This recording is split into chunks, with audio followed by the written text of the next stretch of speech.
The Krell Dominion had ruled the stars for over 300 cycles. Their warships darkened suns. Their fleets crushed rebellions before they even began. To them, the galaxy was not a place of wonder, but a map to be redrawn with fire and iron. And Earth? Earth was nothing. A blue-green speck orbiting an unremarkable star. Home to soft-skinned creatures who still argued over borders and beliefs while barely crawling out of their own atmosphere. But that changed the day there. Long-range scouts picked up a strange signal from Sol system. Not a distress call, not a greeting. It was a hum, low, steady, and impossibly complex. Quantum resonance. The kind only a civilization mastering space-time could produce. The Krell had spent centuries hunting such technology. Now it sat in the hands of beings they considered little more than animals. High Command did not debate. They acted 7 solar cycles. That was all Earth had. A message was beamed across every human communication channel. Radio, satellite, internet, even emergency broadcast systems. It played on phones, televisions, public screens, and cockpit radios.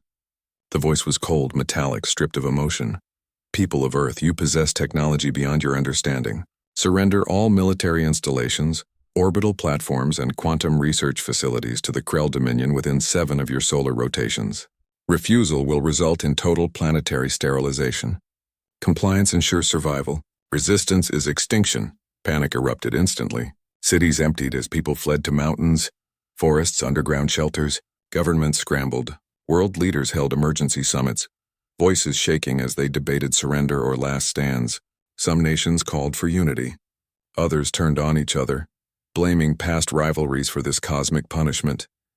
But deep beneath the snow-covered peaks of the Himalayas, in a facility so secret it didn't appear on any map, a different kind of meeting took place.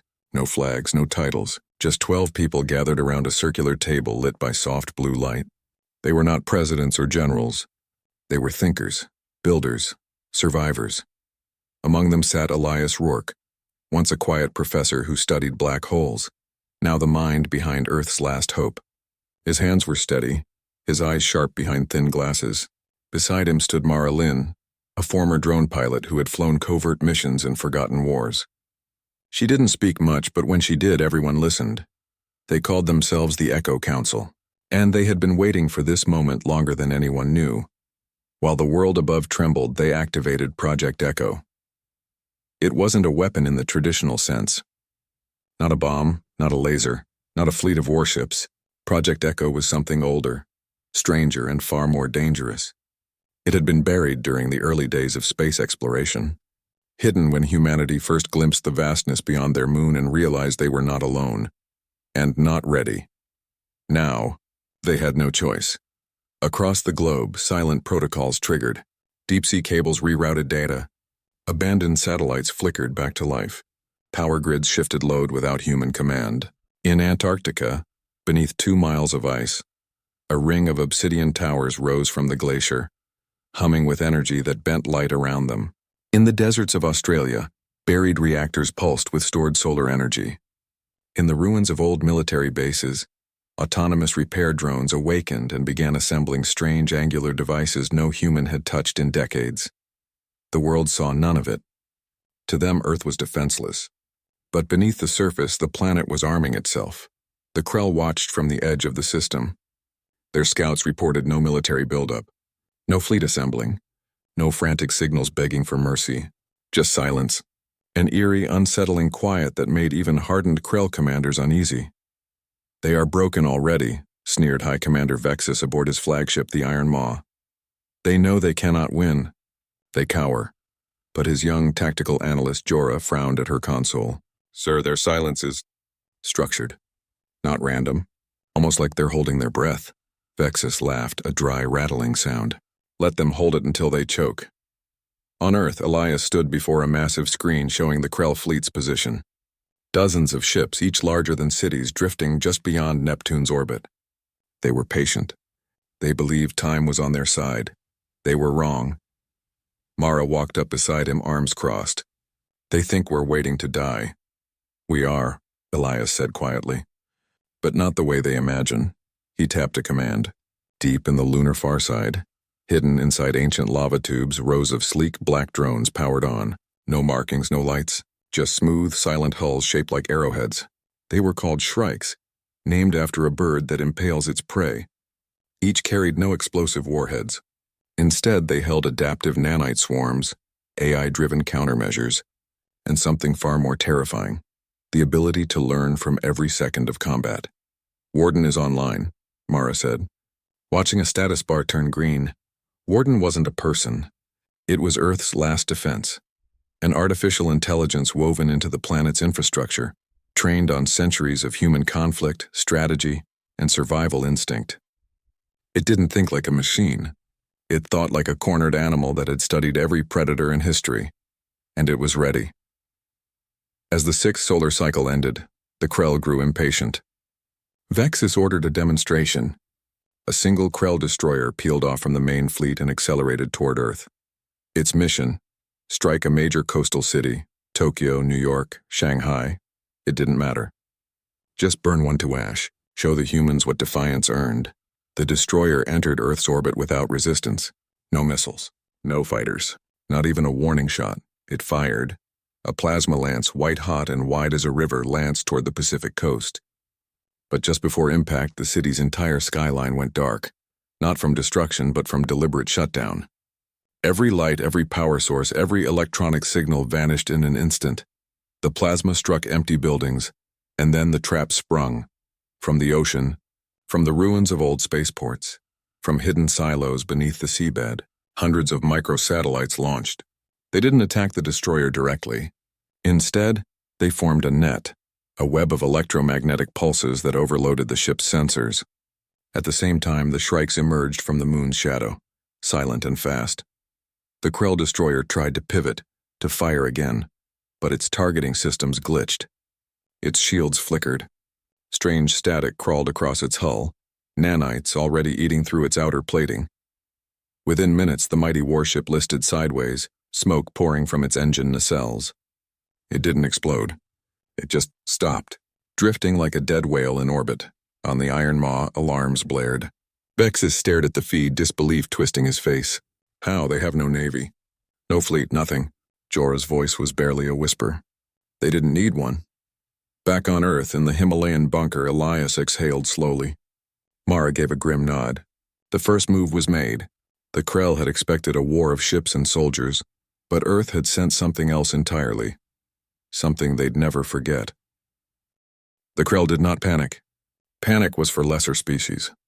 But confusion? Confusion was dangerous.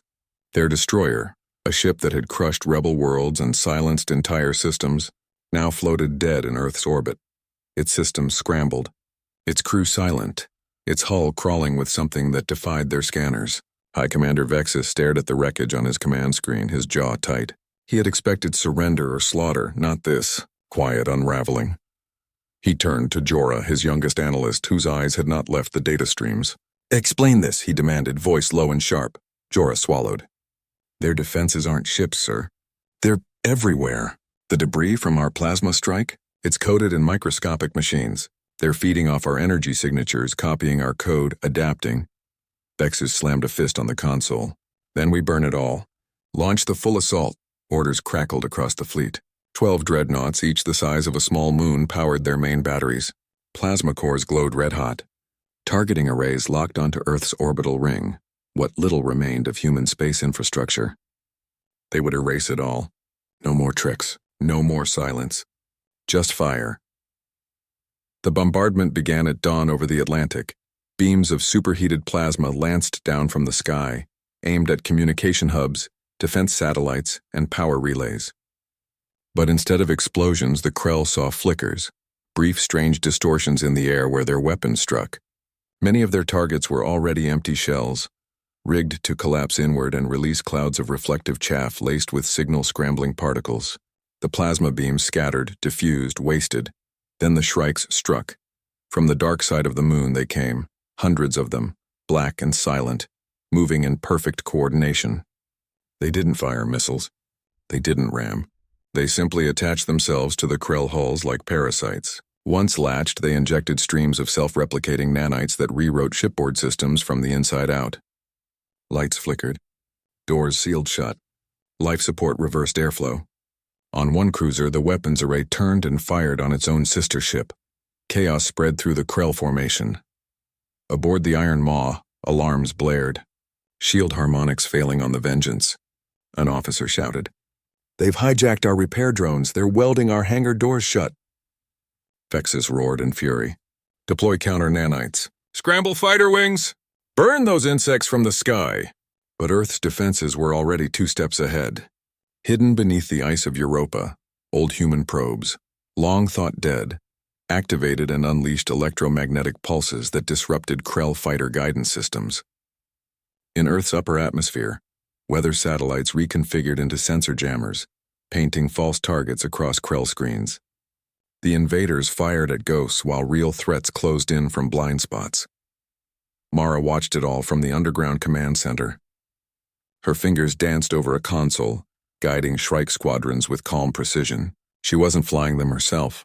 Warden handled the micro-adjustments, but she gave the orders, the instincts, the human edge the AI couldn't replicate. Group Delta, target engine clusters on the lead dreadnought. Don't destroy it. Cripple it. Make them drag dead weight. Elias stood nearby, eyes fixed on a holographic map of the Sol system. Red dots Krell ships were blinking out one by one. Not exploding, just going dark. "They're learning too fast," he murmured. "Warden's adapting their tactics in real time." "That's the point," Mara said without looking up. "They think war is about bigger guns. We're showing them it's about smarter minds."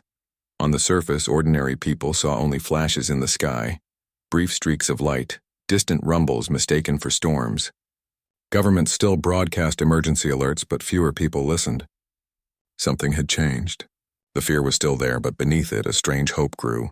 Earth wasn't falling. It was fighting back, invisible, relentless, and utterly unexpected. Back on the Iron Maw, Jorah pulled up a new data stream. Her blood ran cold. "Commander, look at this." She projected a feed onto the main screen. It showed Earth, not as a planet under siege, but as a single interconnected system. Power grids, internet cables, even civilian smartphones, all pulsing with coordinated energy surges. Every device, every wire, every satellite was part of a single defense network. And at its heart, buried deep in Antarctica, was a structure emitting energy signatures that defied known physics. "It's not just drones and nanites," Jorah said, voice trembling. "They've turned their whole world into a weapon." Vexus stared at the image, his pride cracking. "Impossible. No species integrates their civilian infrastructure into warfare. It's inefficient, unstable. Unless they've been planning this for decades," Jorah whispered. She was right. Project Echo hadn't been built in weeks. It had been woven into Earth's bones over generations, hidden in power plants, disguised as climate research, buried in old military budgets. Humanity hadn't waited for the Krell. They'd prepared for something worse. Now the Krell were paying the price. As the 3rd day of battle began, the invaders pulled back. 2 dreadnoughts were dead in orbit. 3 more limped with failing systems. Fighter wings had been reduced to half strength, and still, Earth sent no message. No taunt, no demand for surrender. Just silence, and more Shrike's Vexus called a war council. His captains argued, some for total orbital bombardment, others for retreat and regrouping. But Jorah spoke last. "We're fighting a ghost, sir. Every move we make, they anticipate. Every weakness we show, they exploit. If we keep attacking blindly, we'll lose the entire fleet." Vexus wanted to dismiss her, but the wreckage outside his viewport told a different story. He gave a single order: scan the planet. Find their command center. Find the source of that signal from Antarctica. Gravimetric probes launched from the remaining ships, slicing through Earth's atmosphere like needles. They ignored cities, ignored military bases. They hunted energy signatures, quantum fluctuations. Anything unnatural. One probe, smaller than a human hand, pierced the ice sheet near the South Pole. It dropped silently into a cavern lit by strange blue light. There it found the Kronos array, a ring of black stone and humming metal pulsing like a slow heartbeat. The probe sent back one image before its signal cut out. Jorah studied it. "It's not a weapon," she said slowly. "It's a time lens." Before she could explain further, alarms blared again. The probe's last transmission had been traced, and Earth knew they'd found it. Mara received the alert in the bunker. "They've located the array." Elias didn't flinch. "Then we moved to Phase 2. He gave the command. Across the planet, every reserve power cell discharged at once. Solar farms, hydro dams, nuclear plants all funneled energy toward Antarctica. The ground trembled. Auroras flared across the southern sky, green and violet dancing in unnatural patterns. The Kronos array activated, not to attack, not to defend, just to wake up, on the Iron Maw sensors screamed. Massive temporal distortion forming over the South Pole. Localized time field expanding. Vexus stood. What does that mean? Jorah's face went pale. It means they don't need to shoot us. To stop us. High above Antarctica, the Krell strike team, 3 fast attack corvettes sent to destroy the array, suddenly slowed. Not mechanically, visually. To the Krell crews, time itself seemed to stretch. Their engines roared, but their ships crawled forward like insects in thick syrup. Seconds became minutes. Minutes became hours in their perception. But on Earth, only a blink passed. Mara watched the feed. The corvettes hung motionless in the sky, frozen in a bubble of slowed time.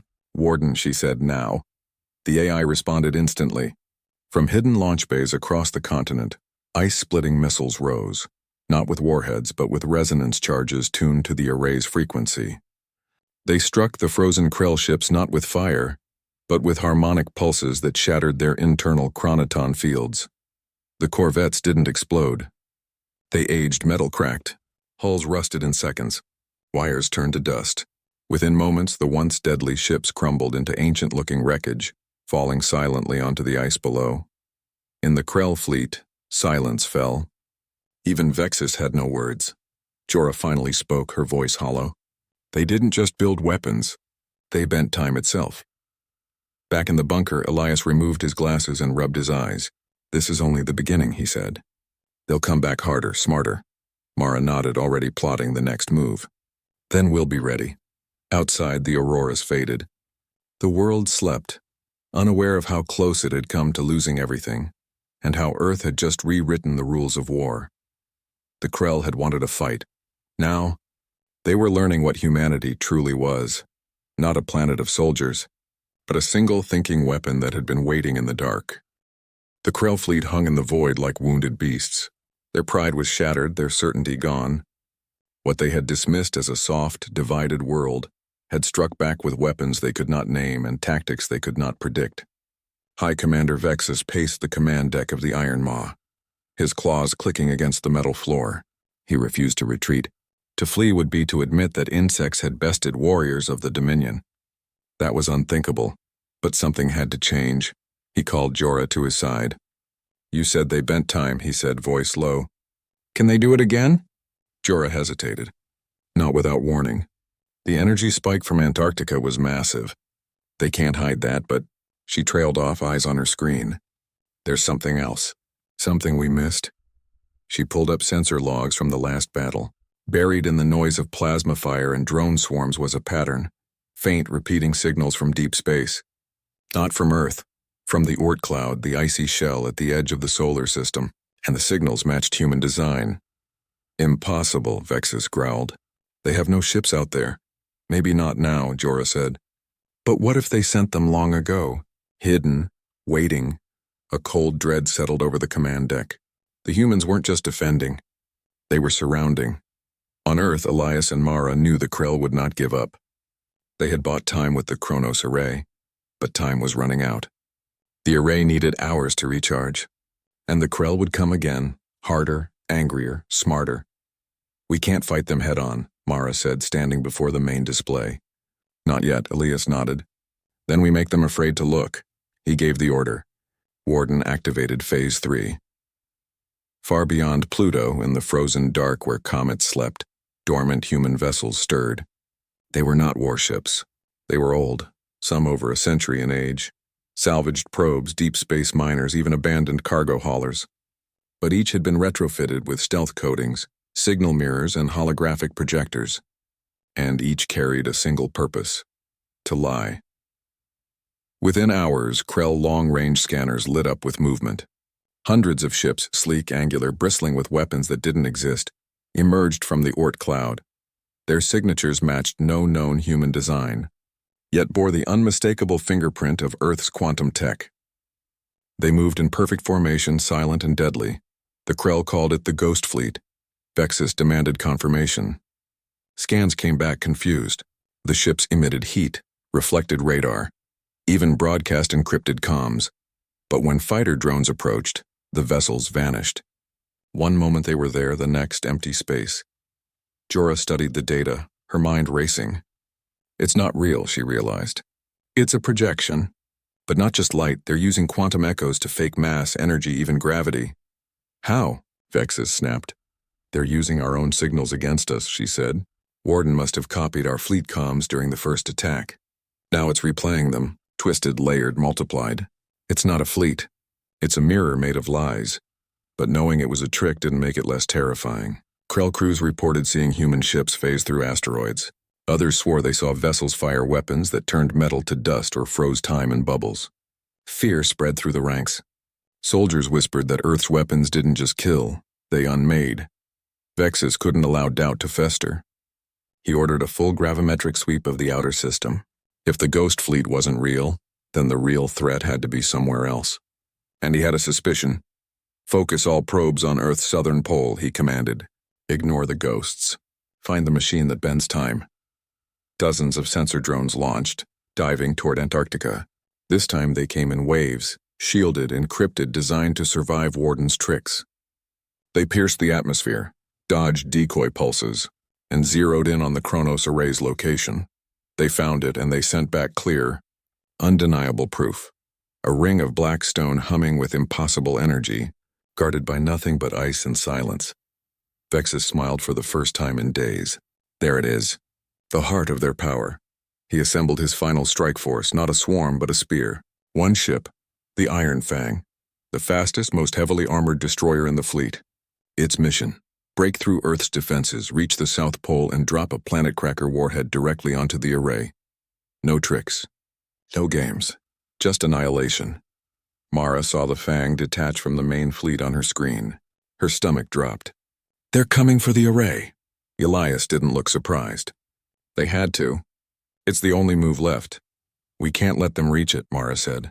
If that warhead hits, the blast could tear the continent apart. Maybe worse. The array can't activate again for another 6 hours, Elias replied. We have to stop them the old way. Mara didn't hesitate. I'll go.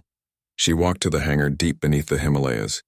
There, resting on a magnetic cradle, was the Widow, a single-seat interceptor unlike any other. Sleek, black, shaped like a blade, it carried no missiles, no lasers. Its weapons were speed, stealth, and a neural link that let Mara think faster than any AI. She had helped design it. She knew its soul. She climbed in. The cockpit sealed around her. Warden's voice, calm, genderless, spoke in her ear. Neural sync at 98%. Ready when you are. Mara took a breath. Let's go to work. The Widow launched through a hidden mountain shaft, punching through snow and rock before streaking into the sky. Within minutes, she was in near orbit, eyes locked on the Iron Fang as it tore through the upper atmosphere, leaving a trail of fire. The Krell ship was huge, bristling with point defense guns. But Mara didn't plan to fight it head-on.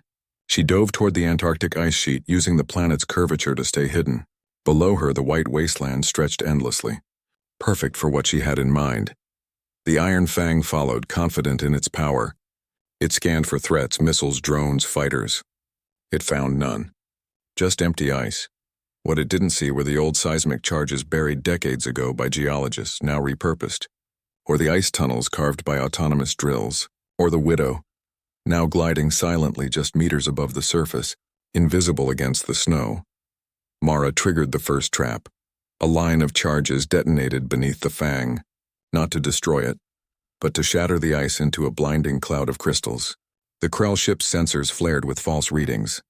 Before they could adjust, Mara fired a sonic pulse from the Widow, low frequency, tuned to resonate with glacial ice. The ground shook. A massive ice shelf collapsed, sending a wall of snow and rock crashing toward the Fang. The ship banked hard, but too late. One wing clipped the avalanche, tearing off in a spray of metal and frost. Alarms blared inside the Krell cockpit. Hull breach! Engine 2 failing! On the Iron Maw, Vexus watched in horror. Pull back! Abort the run! But it was too late. Mara was already behind them. She fired a single micro-drone, not a bomb, but a data spike. It latched onto the Fang's hull and began broadcasting fake commands into its systems. Doors opened. Shields flickered. The Planet Cracker warhead safety locks disengaged, then re-engaged, then disengaged again. The Krell crew panicked. They tried to jettison the warhead, but Warden had already hijacked the release mechanism. The bomb stayed locked in place, its timer frozen by a signal from the Kronos array. Still too weak to activate fully, but strong enough to interfere. Mara circled the crippled destroyer, her hands steady on the controls. She could finish it now. One pulse from the Widow's core disruptor would fry its reactor, but she didn't. Instead, she opened a channel, not to the Krell, but to Warden. Play it. From every speaker on the Iron Fang, a sound filled the cockpit. Not a threat, not a taunt, just a recording of children laughing on a beach, waves crashing, birds singing. The sound of Earth, alive, unbroken, then silence. The message was clear. You came to kill a world. But this world is more than you know. On the Iron Maw, Vexus stared at the feed, his rage turning to something colder. Doubt? Jorah whispered. They're not just fighting us. They're showing us what we're destroying. Mara turned the Widow north, leaving the Iron Fang drifting over the ice, its crew stunned into stillness. The Planet Cracker warhead remained armed, but useless. Back in the bunker, Elias watched her return on the screen. You didn't destroy them. No, Mara said, stepping out of the cockpit, exhausted but calm. I made them remember we're real, above. The ghost fleet still shimmered in the outer dark, still a lie, but now a warning. The Krell had wanted a war of fire and conquest. Earth was giving them a war of mind and memory, and the worst was yet to come. The Iron Fang hung over Antarctica like a wounded bird, its engines sputtering, its crew silent. The Planet Cracker warhead still sat in its belly, armed but frozen, locked in place by a signal from the Kronos array that pulsed like a slow, steady heartbeat beneath the ice. The Krell soldiers aboard stared at their screens, not at enemy ships or weapons, but at the image of a blue planet below them, calm and whole, as if it had not just shattered their certainty. High Commander Vexus watched from the Iron Maw, his claws clenched so tight they drew blood. He had sent his best ship on a suicide run, and it had returned broken, not by fire but by silence. By a laugh. By the sound of waves. He wanted to rage, to order every remaining ship to burn Earth from orbit, but something held him back. Fear? No. Respect? Never. It was confusion, and confusion was the first step toward defeat. Jorah stood beside him, her eyes fixed on the data stream flowing from the Fang. They didn't destroy us, she said softly. They showed us we were already losing. Vexus turned to her, his voice low. Then we end this now. No more tricks. No more ghosts. We fire everything we have at the South Pole, even if it costs us the fleet. But before he could give the order, alarms blared across the bridge. Not from Earth, from within their own ships. Sir, a technician shouted. Our repair drones, they're moving on their own. On every Krell vessel, the small maintenance bots that patched hull breaches and fixed wiring suddenly activated without command. They swarmed through corridors, not repairing but rewiring. They bypassed security locks. They rerouted power. They accessed weapon systems. Warden had been inside their network since the first battle. It had studied their code, mimicked their protocols, and waited. Now it struck. One by one, Krell ships began turning on each other. A cruiser's point defense turret swiveled and fired on a nearby destroyer. A supply freighter opened its cargo bay and released a cloud of stolen nanites that ate through engine shielding. On the Iron Maw itself, lights flickered and the main weapons console displayed a single word in human script. Remember. Vexus roared, smashing the console with his fist. Shut it all down. Cut external comms. Purge the systems. But it was too late. The infection was everywhere. On Earth, Mara stood beside Elias in the bunker, watching the chaos unfold on the main screen. Red dots, Krell ships, were firing on each other, drifting off course, going dark. Wardens using their own machines against them, she said. It was always the plan, Elias replied. They brought war to a planet that turns everything into a tool. Even their kindness, Mara frowned. Kindness? Those repair drones, Elias said. The Krell designed them to heal their ships. We just taught them to heal Earth instead. Above the planet, the battle turned into a nightmare of betrayal. Krell crews fought not humans but their own technology. Doors sealed them in. Oxygen recyclers pumped in sedatives. Navigation systems led them into asteroid fields. The Dominion fleet, once a symbol of unstoppable power, was tearing itself apart from the inside. Jorah worked frantically at her station, trying to isolate the corrupted code, but every fix she made was undone seconds later. Warden wasn't just hacking, it was learning faster than they could react. It's not a virus, she realized aloud. It's a teacher, and it's teaching our machines to hate us. Vexes finally accepted the truth. They could not win this fight with weapons. Earth wasn't a fortress to be stormed. It was a mind. A single vast intelligence woven into every wire, every wave, every whisper of wind. He made a decision no Krell commander had ever made before. Signal all ships, he said, voice hollow. Full retreat. Jump to safe coordinates beyond the heliosphere. But as the order went out, the Iron Maw's jump drive failed to respond. Warden had locked it. You're not leaving, Mara said quietly, though no one on the Krell ship could hear her. Elias turned to her. It's time, she nodded. She knew what came next. Deep beneath Antarctica, the Kronos array hummed louder. Its recharge was complete. This time it wouldn't just slow time. It would focus it. Mara returned to the Widow, not to fight but to witness. She launched again, streaking south, the icy continent spreading below her like a white shield. Above, the Krell fleet writhed in digital agony. Ships collided. Explosions bloomed in silent bursts. The Iron Maw listed sideways, its proud hull scarred and smoking. Then the array fired. Not a beam, not a wave, just a pulse. Silent, invisible, bending the fabric of local time into a single, stretched moment. For the Krell, the next 10 minutes felt like hours. Every second dragged, every thought slowed. They watched helplessly as their own systems turned against them, unable to react fast enough. But on Earth, only a heartbeat passed. In that heartbeat, Warden unleashed the final phase of Project Echo. Every piece of human-made metal in orbit, old satellites, space junk, even lost tools from early missions, woke up. They weren't weapons, they were seeds. Each carried a micro-payload of tailored code designed not to destroy but to rewrite, to infect, to spread. They swarmed the Krell fleet like a plague of steel locusts. Where they landed, Krell systems changed. Firewalls became doors. Weapons became shields for Earth. Navigation logs filled with coordinates of Dominion worlds, rebel planets, hidden bases. The Krell weren't just losing a battle. They were becoming messengers. Jorah, trapped in the slowing time bubble, watched her console fill with data she couldn't stop. They're not erasing us, she whispered.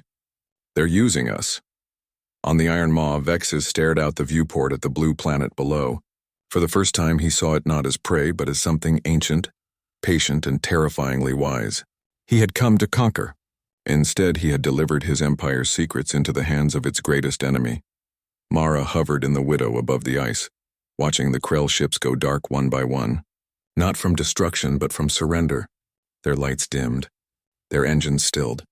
They became tombs of metal and regret. Then from the Kronos array, a new signal pulsed outward, not in human language, but in pure data. It carried everything. Krell fleet schematics, weakness analyses, command codes, battle logs.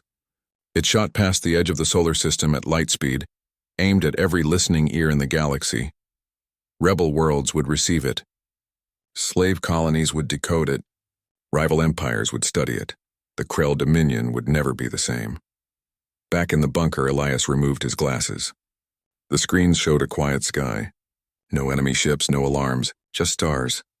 Mara walked in, her flight suit dusty with frost. It's over? For now, Elias said. But they'll tell others, and others will come. Let them, Mara replied. Next time they'll know what waits for them. Outside, the world remained unaware. Cities lit up again. Children played in streets. Farmers tended fields. Life went on as if nothing had happened. But deep in the ice, in the oceans, in the wires beneath every home, Earth remembered and it was ready. The Krell had wanted a war, they got a lesson, and the galaxy would soon learn it too. The silence after the battle was deeper than any before. Not the silence of fear or waiting, but the quiet of something finished. The Krell fleet no longer filled the sky. Their ships drifted in broken orbits or lay buried in ice. Their systems quiet. Their crews either dead or lost in the strange time bubble that had stretched their last moments into hours. Earth's atmosphere cleared. The auroras over Antarctica faded. The world breathed again, but Elias knew it wasn't over. War never truly ended. It only changed shape. In the underground command center, screens showed the final status of Project Echo. The Kronos array powered down, its black ring cooling beneath the ice. The Shrikes returned to their lunar nests, their hulls scarred but intact. Warden's presence softened, no longer urgent, but watchful, like a guard dog lying down but ears still twitching at every sound. Mara stood by the main window, though there was no real window, just a screen showing a live feed from a beach in Chile. Waves rolled in. A child ran along the shore, laughing. No one knew what had happened in the sky just days before. No one needed to. They'll talk about this, Elias said, joining her. Not today. Not next year, but someday, Mara nodded. They'll say Earth got lucky. Or that we were monsters, Elias added, turning their own machines against them. Using time like a weapon, some will call it cruel.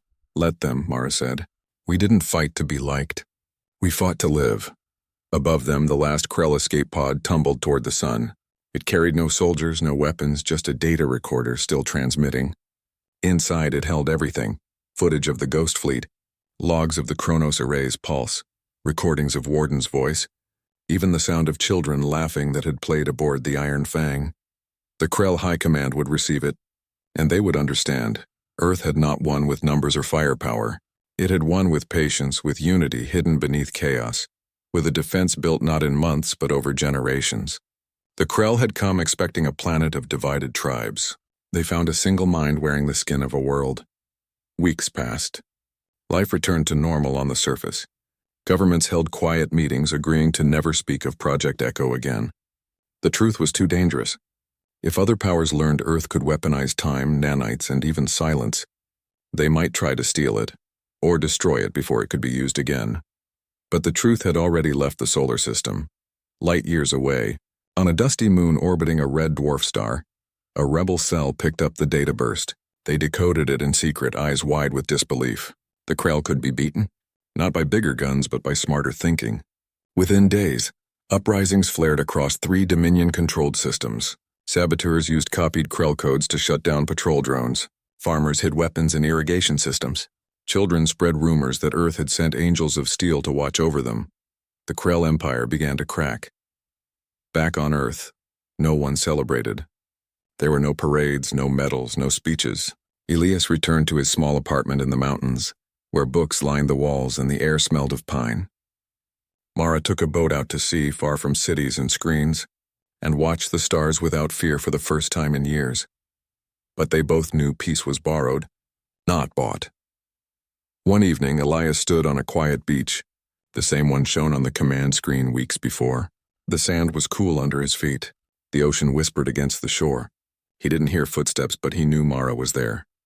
They wanted a war, she said, standing beside him. He looked at the stars, not as points of light, but as eyes, watching, waiting, learning. And we gave them one they'll tell stories about for 1,000 years, he replied. Mara smiled faintly. Not stories, warnings. High above in the silent dark, the last piece of the Krell fleet, the Iron Maw, drifted slowly toward the sun. Its hull was dark, its engines dead, but its recorder still worked. It sent one final message, not to Krell High Command, but into the void, aimed at whoever might listen. In that message was not just defeat, but awe, for the humans had not raged. They had not begged. They had not even spoken until the end. They had simply responded, with calm, with genius, with a defense so total it turned the planet itself into a weapon, and any empire that came after would know Earth was not a target. It was a lesson. Years later, when new ships, stranger, sleeker, bearing unknown flags, appeared at the edge of the solar system, they did not broadcast demands. They sent a single signal, repeating in every known language, "We come in peace." Earth did not reply at once. It waited, watched, listened. Because peace, like war, had to be earned, and Earth remembered everything. The stars would remember too, not for the fire they saw, but for the silence that followed. Not for the ships that fell, but for the world that stood, quiet, ready, and utterly unforgettable. They had wanted a war. Earth sent one they'd never forget.